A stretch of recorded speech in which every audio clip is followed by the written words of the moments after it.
you two little girl? Asked Big Grey Wolf in a friendly voice. I'm going to see my grandmother, because she's not very well, and I'm taking her a basket of food. Little Red Riding Hood was feeling a little bit frightened. Why don't you pick her some of these beautiful flowers? I'm sure that will cheer her up. Little Red Riding Hood thought that this was a good idea. As she knew her grandmother would enjoy looking at some beautiful flowers, she began to pick some flowers and did not notice the wolf sneak away in the direction of her grandmother's cottage.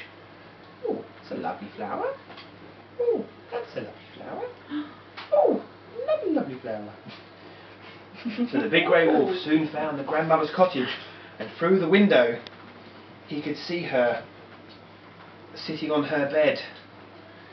Oh, I'm just not very well. Oh, I don't feel very well at all. Oh.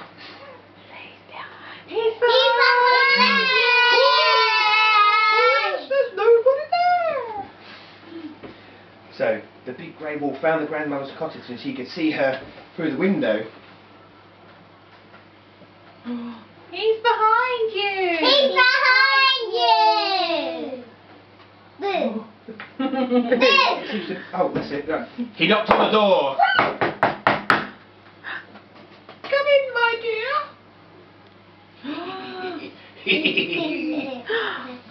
Said the grandmother in a tiny weak voice. The hungry wolf opened the door and crept inside.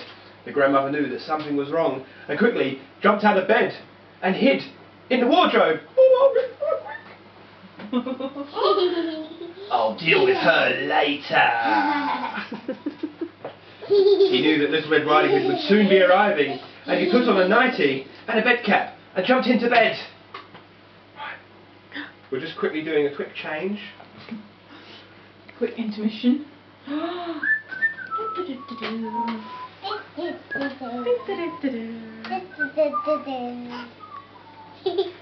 What's happening?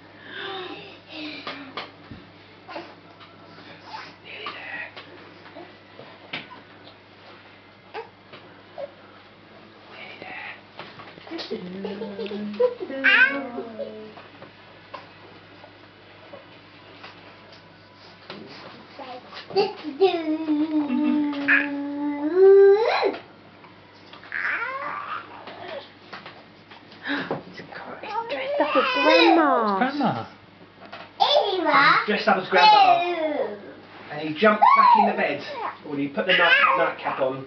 Lovely. Oh, He looked just like Grandma.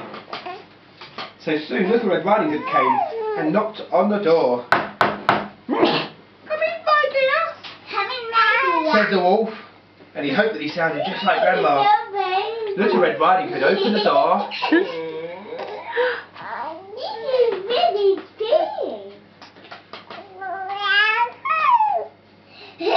She walked up to her grandmother in bed. I have brought you some beautiful flowers, said Little Red Riding Hood, who by now had noticed that her grandmother looked a little strange. Oh. Gosh, grandmother, what big eyes you have! All the better to see you with, my dear. But by now Little Red Riding Hood was beginning to feel a little bit frightened. Gosh, grandmother, what big ears you have! The crafty wolf replied, all the better to hear you with, my dear. But by now Little Red Riding Hood was beginning to feel very frightened indeed. Gosh, grandmother, what big teeth you have! Little Red Riding Hood said, in a very frightened voice, all the better to gobble you up with, shouted the wolf, and he jumped out of bed. Oh no! Little Red Riding Hood screamed so loudly that the woodcutter was walking near the cottage and he heard the scream and rushed in through the open door. Oh! What's all this? Chop, chop, chop, chop, chop. Ah, you can't take me in one go. Oh. Go on, come on, woodcutter! Come on, woodcutter!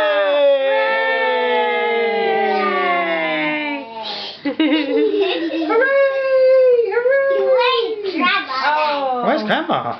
Where's the grandmother? Came a tiny, weak voice from the wardrobe. The woodcutter opened the door. Oh, it's all and helped the right. grandmother back out and back into bed. Little Red Riding Hood was feeling much better. Never again would that big grey wolf bother them.